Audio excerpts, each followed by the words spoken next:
Leave him alone! The words cut through the afternoon air like a blade. No one played with the billionaire's one-legged son. The other children avoided him, whispered about him, laughed at the way his prosthetic leg clicked against the pavement. Until one day, a little girl with worn shoes and fierce eyes decided enough was enough. This is the story of how one act of courage didn't just change two children's lives, it shattered the walls between two broken families and rebuilt them into something extraordinary. Before we continue, please tell us, where in the world are you tuning in from? We love seeing how far our stories travel. The playground was loud that afternoon, filled with the usual chaos of second graders racing, screaming, playing games that only made sense to 7-year-olds. But in the far corner, away from the noise, a small boy sat alone on a bench. Lucas. He always sat alone. Hazel had noticed him from the first day of school. While other kids formed groups and whispered secrets, Lucas stayed on the edges, his prosthetic legs stretched out in front of him, a book open on his lap that he wasn't really reading. She'd wanted to talk to him, but something always stopped her. Fear, maybe, or uncertainty. Until today. "Hey, robot leg, why don't you walk home to your fancy mansion?" 3 boys circled Lucas like wolves. The biggest one, a kid named Trevor, shoved Lucas's shoulder hard enough to make him stumble. "Yeah, bet your rich mommy bought you that expensive fake leg because you're too clumsy to keep a real one." Another boy laughed, reaching for Lucas's backpack. Lucas tried to stand, to walk away, but Trevor pushed him down. The boy hit the ground hard, his prosthetic leg twisted at an awkward angle. The laughter got louder, and something inside Hazel snapped. "Leave him alone!" She was running before she knew what she was doing, her worn sneakers pounding against the pavement, her long curly hair flying behind her. She planted herself between Lucas and the bullies, her small frame shaking, but her chin lifted high. Trevor sneered. "What are you going to do about it, charity case? Your dad's just a janitor. You probably can't even afford—" "I said, leave him alone." Hazel's voice cracked, but she didn't move. "If you want to be mean to someone, be mean to me, but you're going to have to get through me first." For a moment, nobody moved. Then Trevor laughed nervously. Whatever. He's not worth it anyway. He backed away, his friends following, their courage evaporating in the face of someone who actually stood her ground.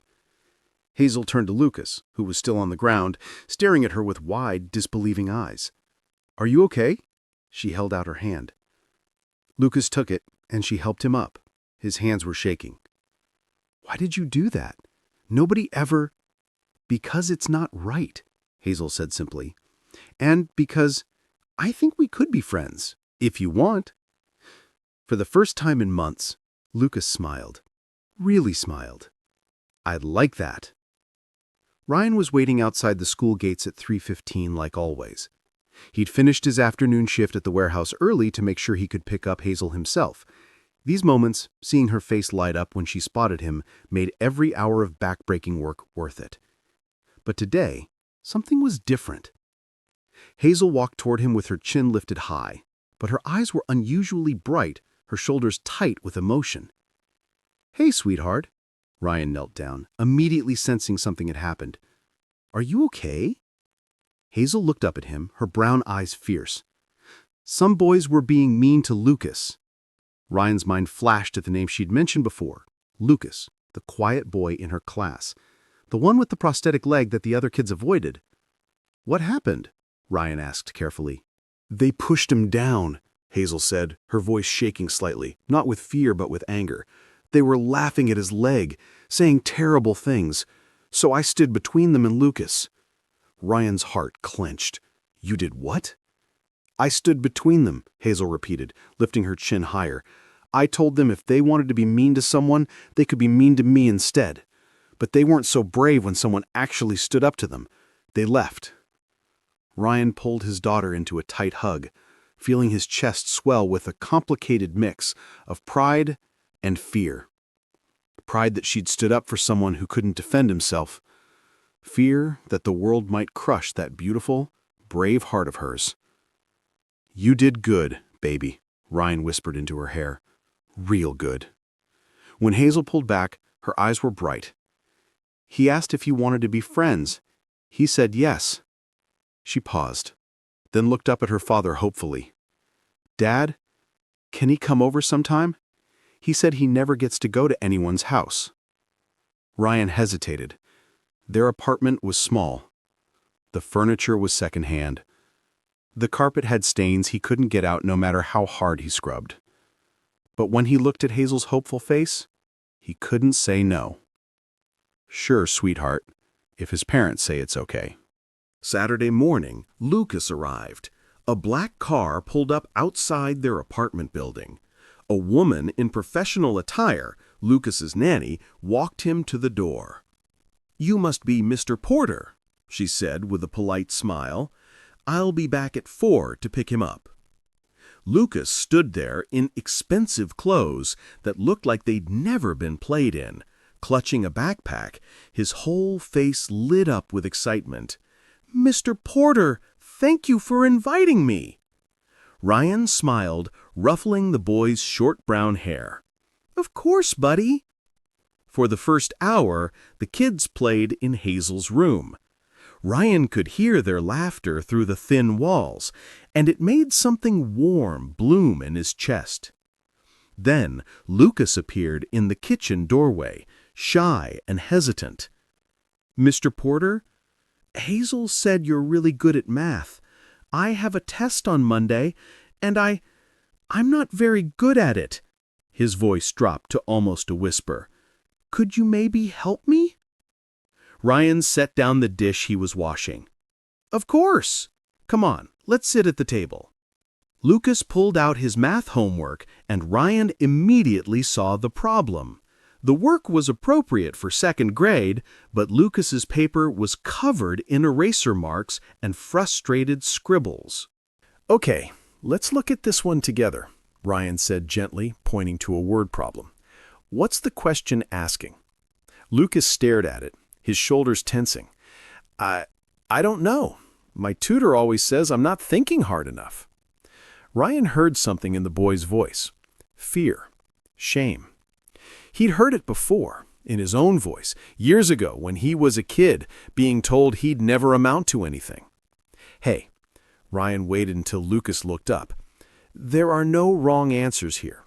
We're just figuring things out together. That's what learning is. So take your time and tell me what you think it's asking." Lucas blinked, surprised, as if kindness in education was something foreign. Slowly, hesitantly, he started working through the problem. Ryan guided him gently, breaking it into smaller steps, celebrating each small victory. When Lucas finally solved a problem on his own, his face transformed. "I did it!" He looked up at Ryan with pure joy. "Mr. Porter, I actually did it!" "You sure did, buddy." Ryan smiled, something tight loosening in his chest. "You're smarter than you think." That became their routine. 3 times a week, the nanny would drop Lucas off at Ryan's apartment. Ryan would help both kids with homework at the kitchen table, make them simple snacks, peanut butter sandwiches, apple slices, whatever he could stretch from his grocery budget. But more than the food, more than the homework help, Ryan gave Lucas something money couldn't buy: acceptance. He never treated Lucas differently because of his prosthetic leg, never pitied him, never made him feel less than. He joked with him the same way he joked with Hazel, corrected him gently when he made mistakes, praised him genuinely when he succeeded. And Lucas soaked it up like a plant that had been dying in the dark, finally getting sunlight. Weeks turned into months.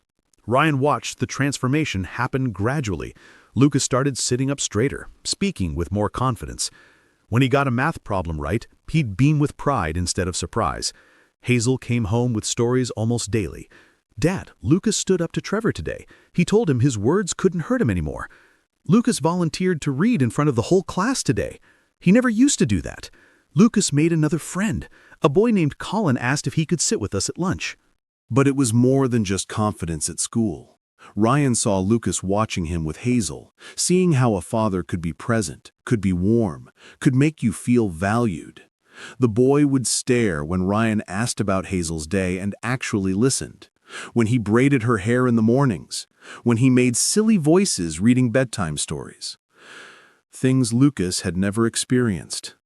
One evening, after Ryan had patiently helped Lucas through a particularly difficult assignment, the boy suddenly stood up and hugged him tight. "Thank you, Mr. Porter," Lucas whispered, his voice thick with emotion. "You make me feel like I'm not broken." Ryan's throat closed up. He held the boy close, this child who wasn't his but felt like he could be. "You were never broken, Lucas," Ryan said quietly. "Not for one single second." Meanwhile, at the King Mansion, Brianna was noticing changes too. Lucas had always been quiet at home, reserved. He'd eat dinner in silence, do his homework without complaint, go to bed without fuss. He was a good child, but there was always something missing. A spark, a lightness, joy. But lately, something had shifted. Lucas smiled more. He'd hum while doing his homework. He'd talk excitedly about his day at dinner instead of giving one-word answers. He'd laugh, really laugh at things on TV instead of just staring blankly. And his grades? Brianna had been called in for parent-teacher conferences more times than she could count, always hearing the same things. Lucas is struggling with math. He seems distracted. He's not participating. But his last report card had shocked her. His math grade had jumped from a D to a B+. His teacher had written, "Lucas has shown remarkable improvement. He's participating in class and seems much more confident." Brianna had stared at that report card for a long time, trying to understand what had changed. Then came the breakfast that changed everything. It was a Saturday morning. Brianna had cleared her schedule specifically to spend time with Lucas. They sat at the kitchen island eating pancakes. Well, Lucas was eating. Brianna was watching him, studying the light in his eyes that hadn't been there 6 months ago. "Lucas," she said carefully, "I've been thinking. Remember how you've been asking to transfer to a different school?" Lucas looked up, syrup on his chin. "Yeah?" "Well, I spoke with the admissions office at Crestwood Academy. They have a spot for you starting in the fall." Brianna smiled. "You'd start 3rd grade there. New school, new beginning, just like you wanted." She expected him to be excited. He'd been begging her to transfer him for over a year, crying about how the kids were mean, how he didn't fit in, how he hated his school. But Lucas's face fell. "Oh," he said quietly. Brianna frowned. "I thought you'd be happy. You've been asking me to change school since 1st grade." "I know, but..." Lucas pushed his pancakes around his plate. "I don't want to change schools anymore." "What?" Brianna set down her coffee cup, completely thrown. "Lucas, you begged me. You cried about it. What changed?" "I like my school now," Lucas said simply. "I have friends. I'm doing better in my classes. I don't want to leave." Brianna stared at her son, trying to process this. "But when did this happen? How did I not notice?" Lucas shrugged, but there was something in his expression. Happiness. Real, genuine happiness. "I'm okay now, Mom. I don't want to change schools." After Lucas left the table, Brianna sat there in stunned silence. Something had changed her son, something significant, and she had no idea what it was. She'd been so consumed with work, with late nights and early mornings, that she'd missed it entirely, missed the transformation happening right in front of her. The guilt hit her hard. But more than guilt, she felt a desperate need to understand what or who had made such a dramatic difference in Lucas's life. She had to find out. Monday afternoon, Brianna did something she rarely did. She left work at 2:30 and drove to Lucas's school. The secretary seemed shocked to see her. "Miss King, is everything all right?" "Yes, I just need to speak with Lucas's teacher. Is she available?" Mrs. Fletcher, Lucas's homeroom teacher, welcomed her into the classroom after the students had been dismissed. "Miss King, what a pleasant surprise. Is there something I can help you with?" Brianna sat down at one of the small student desks, feeling awkward in her business suit. I wanted to ask you about Lucas. His grades have improved dramatically. He seems happier, more confident. What changed? Mrs. Fletcher's face lit up. Oh, I'm so glad you noticed. It's been remarkable, really. Lucas has completely come out of his shell. But why? What happened? Well, Mrs. Fletcher said thoughtfully, it started when he became friends with Hazel Porter. She's a wonderful little girl, very brave, very kind. She stood up for Lucas when some boys were bullying him, and they've been inseparable ever since. Hazel Porter, Brianna repeated slowly. Yes, and I think having a real friend has made all the difference. Lucas actually smiles now. He participates. He stands up for himself. Mrs. Fletcher smiled warmly. That little girl gave him something he desperately needed, acceptance.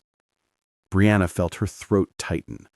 A 7-year-old girl had done what she, with all her money and resources, couldn't do. Make her son feel whole. I'd like to meet her, Brianna said. Is she still here? I believe her father picks her up around this time. They might still be outside. Brianna thanked the teacher and walked out into the hallway, her heels clicking against the linoleum floor. She stepped outside into the afternoon sun and scanned the playground. And that's when she saw him, a man in worn jeans and a faded jacket, standing outside a classroom door. He had short brown hair and a kind face. He looked familiar, very familiar. Brianna's steps slowed as recognition hit her like a truck. She knew that face. She'd seen it dozens of times during her late nights at the office. Passing in hallways at 2 a.m., the polite nod, the quiet acknowledgement between two people occupying the same space at odd hours. The janitor from King Industries. No, you can't have his pencil. Leave him alone. Brianna turned toward the voice and saw a little girl with long, curly brown hair standing protectively in front of Lucas inside the classroom. Two boys were backing away, chastened. That must be Hazel. The teacher was already handling the situation, but Brianna's heart twisted watching this small, fierce girl defend her son. The man stepped into the classroom doorway, clearly checking on the commotion. And then he turned. Their eyes met. Brianna watched recognition dawn on his face, the same shock she was feeling. He straightened slightly, suddenly aware of his worn clothes, his casual appearance, the invisible gap between their worlds. For a moment, neither spoke. Boss and employee. Two strangers who'd passed each other in hallways at midnight, now standing in an elementary school at 3 in the afternoon. Before either could say anything, the kids came running out. Dad! The little girl, Hazel, ran straight to the janitor, wrapping her arms around his waist. You came early! Mom! Lucas appeared right behind her, his face lighting up with pure surprise. What are you doing here? Brianna felt that surprise like a knife to her chest. He was shocked to see her at his school. Lucas grabbed her hand and pulled her forward. Mom, this is Mr. Porter. He's Hazel's dad. He's been helping me with math, and he's really nice. Then Lucas turned to Ryan, beaming. Mr. Porter, this is my mom. The pieces clicked into place for both adults simultaneously. Ryan's face showed pure shock. You're Lucas's mother? Brianna could barely find her voice. And you're Hazel's father? The janitor from her company, the man who mopped her floors at 2 a.m. He was the one who'd transformed her son. Can we go get ice cream together? Lucas asked excitedly, oblivious to the tension. Please, all 4 of us? Hazel bounced on her toes. Please, Dad, Lucas's mom can come too. Brianna and Ryan stood in awkward silence as their children chattered excitedly, building bridges the adults didn't know how to build. Ryan looked uncertain, maybe even afraid she'd say no, that she'd reject him and, by extension, reject the friendship their children had built, because of who he was, what he did for a living. But when Brianna looked at her son, at Lucas's bright, hopeful face, the face of a child who finally felt whole, she knew exactly what to do. She smiled. Ice cream sounds lovely. The ice cream shop was small and family-owned, the kind of place with mismatched chairs and handwritten menus. Brianna looked completely out of place in her $1,000 suit, but she didn't seem to care. The kids ordered their cones and immediately ran to the small park next to the shop, leaving the adults sitting at a wobbly outdoor table. "Thank you," Brianna said quietly, watching Ryan wipe melted chocolate from Hazel's chin before she ran off. "For being kind to my son. His teacher told me about the changes in him. How much you've helped." Ryan shook his head. "Lucas is a great kid. He just needed someone to believe in him." Brianna's eyes glistened. "I've been so absent." Her voice cracked slightly. "I thought providing for him, giving him everything money could buy, was enough. But watching him with you and Hazel..." She paused, collecting herself. "You've given him something I couldn't. Presence." Ryan wanted to comfort her, but didn't know how. "It's never too late," he said softly. They sat in silence for a moment, watching their children play. Lucas and Hazel were teaching each other some elaborate hand-clapping game, both laughing when they messed up. "How do you do it?" Brianna asked suddenly. "Single parent, working nights, and still..." She paused, watching Ryan wipe chocolate from Hazel's face with such natural ease. "His teacher said Lucas has completely transformed, and just watching you with them for 20 minutes, I can see why." Ryan gave a rueful smile. "I'm no one special. Most days, I'm barely keeping it together." He watched Hazel spin in circles, her curly hair flying. "But she's my whole world, so I show up, even when I'm exhausted, even when I don't know what I'm doing. I just show up." Something in Brianna's expression shifted, softened. "I'd like to learn how to do that," she said quietly. That ice cream date led to dinner invitations. The first time Brianna and Lucas came to Ryan's apartment for dinner, Ryan was terrified. He cooked spaghetti, simple, affordable.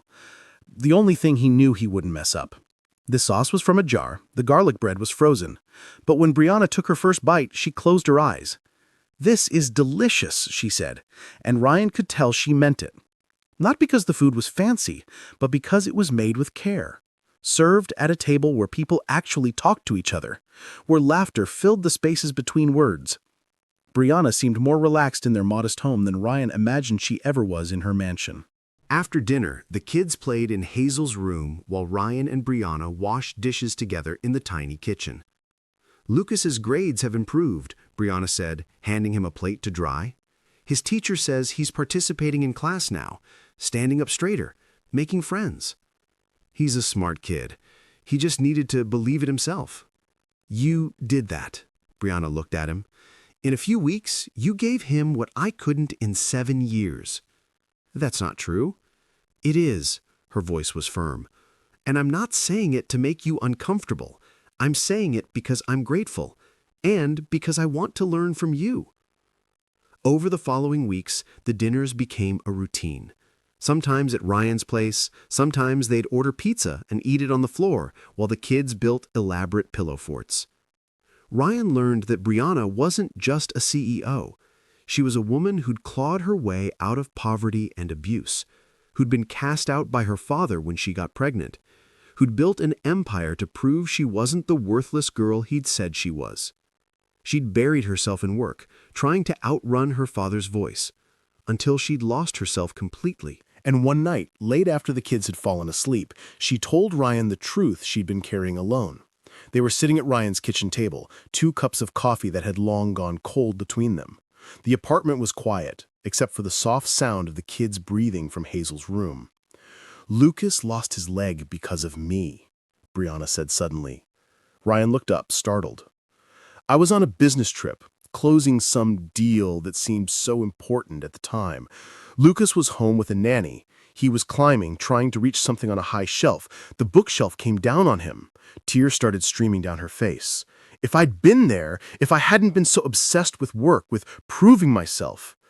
"Don't," Ryan interrupted firmly. He reached across the table and took her hand without thinking. "You can't carry that. Accidents happen. You being there might not have changed anything. What matters is how you move forward." "How did you do it?" Brianna asked. looking at their joined hands. "After your wife left." Ryan was quiet for a long moment. He'd never talked about this with anyone. 4 years ago, my wife left me for a wealthier man. She was pregnant with his child when she walked out. Left a note saying she'd found someone who could give her the life she deserved. I laughed bitterly. For months, I could barely function. I worked odd jobs, came home to Hazel, tried to keep it together, but inside I was drowning. "What changed?" Brianna whispered. "Hazel needed me." Ryan said simply, "I didn't have the luxury of falling apart. So I learned to be both parents. To braid hair even when my fingers were all thumbs. To have tea parties after double shifts. To be enough even when I felt like I wasn't." He looked up at Brianna. "But it wasn't easy. Some days, I still feel like I'm barely holding on." "You make it look effortless," Brianna said. "That's because you're seeing the result, not the struggle." Ryan squeezed her hand gently. "You want to learn to be present. Start small. One bedtime story. One dinner where you put your phone away. One morning where you drive Lucas to school instead of sending a car. Small moments build into big changes." They talked until 3 in the morning, two wounded people finding unexpected understanding in each other. When Brianna finally left, Ryan stood at his door watching her car disappear from sight. And in that moment, he felt something he hadn't felt in years. Hope. And maybe something more dangerous. Connection. Summer arrived like a gift. Brianna started cutting back on work, leaving the office at 6 instead of midnight. She picked Lucas up from school herself, attended his baseball games, had dinner with him every night, and she started spending time with Ryan and Hazel, too. Some evenings, they'd all go to the park. Ryan would push both kids on the swings while Brianna sat on a bench, actually relaxed for the first time in years. Other times, Brianna would invite them to her house, a mansion that had always felt cold and empty but was now filled with laughter and warmth. Ryan watched Brianna transform. She smiled more, played with Lucas instead of watching from a distance, let herself be imperfect, make mistakes, be human. And somewhere between those dinners and coffee dates and school events, Ryan fell in love. He tried to fight it. She was his boss. Well, former boss now. He'd gotten a call from a better firm in August and given his notice at King Industries. But even with that obstacle removed, there was still the impossible gulf between their worlds. She was a CEO. He was a warehouse supervisor. She lived in a mansion. He lived in a 2-bedroom apartment. She wore designer clothes. He shopped at thrift stores. But the heart doesn't care about logic. The kids, Ryan later learned, had been playing matchmakers the entire time. One afternoon, he overheard them in Lucas's room during a playdate. "Do you think they like each other?" Hazel whispered. "I think so," Lucas said, "but my mom smiles at her phone now. She never used to do that." "Your mom is really pretty," Hazel said thoughtfully, "and my dad is the best dad in the world. They'd be perfect together." "We should make them go on more dates," Lucas suggested, "like without us, so they can actually talk." "Operation Parent Romance," Hazel giggled. Ryan had stood outside the door, torn between laughter and tears. His 7-year-old daughter was trying to find him love. Christmas Eve arrived with snow and possibility. Brianna had invited them over to decorate her tree, a 12-foot monstrosity that Ryan had to use a ladder to reach the top of. The kids had insisted on putting every ornament on themselves, which meant the bottom half of the tree was overloaded while the top remained bare. It was perfect. By 9 o'clock, both kids had passed out on the couch, exhausted from excitement and hot chocolate. Ryan and Brianna stood in the soft glow of the tree lights, close enough that he could smell her perfume. "Ryan," Brianna said softly, "I'm tired of being afraid." "Afraid of what?" he asked, though he knew. "Of living in the box everyone else built for me. Of caring what people think about our different worlds. Of not following my heart because of social status." She looked up at him, vulnerable and brave. "I'm falling in love with you. I think I have been since that first ice cream date. Ryan's breath caught. His heart was pounding so hard he was sure she could hear it. Brianna, if this is one-sided, tell me now, she whispered. But if you feel even a fraction of what He kissed her, poured 6 months of longing and hope and fear into that kiss. When they broke apart, both were crying. I love you, Ryan said, his voice rough. I've been terrified to say it. You're brilliant and successful and none of that matters. Brianna finished. Not compared to how you make me feel, how you've changed my life, how you've loved my son like he was your own. They stood there holding each other while snow fell outside the window. Two broken people who'd found unexpected wholeness in each other. They dated for 2 years. Real, committed, building a life together dating. Ryan faced skepticism from some of Brianna's business associates, but she shut it down immediately, making clear that Ryan was her partner in every sense. They moved slowly, carefully, making sure the kids were comfortable every step of the way. But Hazel and Lucas were thrilled, already calling themselves siblings, already planning their future as a family. The summer of their 2nd year together, Ryan proposed at the same park where they'd had their first ice cream date. It was simple and perfect. Down on one knee, in front of both kids, asking Brianna to build a life with him. When she said yes through happy tears, Lucas and Hazel squealed and tackled them both in a group hug. They celebrated with ice cream, just like their first date, laughing and making plans for their future as a family. The weeks that followed were some of the happiest Ryan had ever seen Brianna. She was glowing, constantly smiling.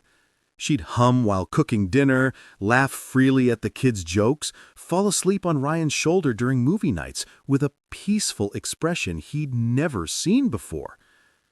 She was finally free, finally happy, finally living instead of just surviving. That's why, 2 weeks after the proposal, when Ryan let himself into her house and heard quiet sobbing coming from upstairs, his heart dropped. He found her sitting on the floor of her bedroom, knees pulled to her chest, a letter crumpled in her hand. Tears streamed down her face. Brianna! Ryan dropped beside her immediately, alarmed. She'd been so happy lately. What could have broken through that light? What happened? What's wrong? She looked up at him with red, swollen eyes and held out the letter with shaking hands. My father, she whispered, he's in the hospital, dying. His wife called and said he's been asking for me. Ryan pulled her close, understanding flooding through him. What do you want to do? I don't know, she said, her voice breaking. Part of me wants to let him die alone, like he made me feel. But another part... She clutched Ryan's shirt. I need closure, Ryan. I need to face him. But I'm terrified. She'd avoided him for over a decade. The man who'd called her worthless, who'd thrown her out when she got pregnant, who'd tried to destroy her before she even had a chance to live. Ryan held her tighter. Then I'll go with you. You don't have to do this alone. She shook her head. No, this is something I need to do by myself. She looked up at him. But knowing you'll be here when I get back, that's what gives me the courage to go. Then go, Ryan said softly. Face him, get your closure, and come home to us. So she went. She drove 3 hours to the hospital where her father lay dying, her hands gripping the steering wheel so tight her knuckles turned white. Ryan stayed home with both kids, his phone in his hand, waiting. 3 days passed. 3 days of Ryan checking his phone every few minutes. 3 days of wondering if Brianna was okay. 3 days of worry gnawing at him. Then, on the 3rd evening, he heard the front door open. Brianna stood in the doorway, and Ryan's breath caught. She looked different, lighter, like someone had lifted a weight she'd been carrying her entire life. "Brianna!" Ryan crossed the room and pulled her into his arms. She held him tight, and when she pulled back, her eyes were bright, not with tears of sadness, but something else. Relief. Peace. "I told him everything," she said, her voice steady. "I walked into that hospital room and I let it all out. Every terrible thing he ever said to me, every time he made me feel worthless, the day he threw me out when I needed him most, all the years I spent trying to prove I wasn't the failure he said I was." "What did he say?" Ryan asked softly. "At first, nothing. He just laid there, looking at me." Brianna's voice cracked slightly. "Then he cried. My father, the man who never showed emotion, who ruled with cruelty, he actually cried." She sat down on the couch, and Ryan sat beside her, holding her hand. "He apologized," Brianna continued, almost in disbelief. "He said he was wrong, that I was never worthless, that he was a bitter, angry man who destroyed everything good in his life, including me. He said he was proud of me, that I'd become everything he never could be." "How do you feel?" Ryan asked. "Free," Brianna whispered. "For the first time in my life, I feel free." She looked up at Ryan. "I told him I forgave him, not for his sake, for mine. I needed to let go of that anger. It was poisoning me. I'm so proud of you." "There's more," Brianna said. "He asked if he could meet Lucas. He wants to meet his grandson before—" She didn't finish the sentence. 2 days later, Brianna took Lucas to the hospital. Lucas had been asking about his grandfather for years. Why he'd never met him. Why Grandma and Grandpa never visited. Why other kids had grandparents and he didn't.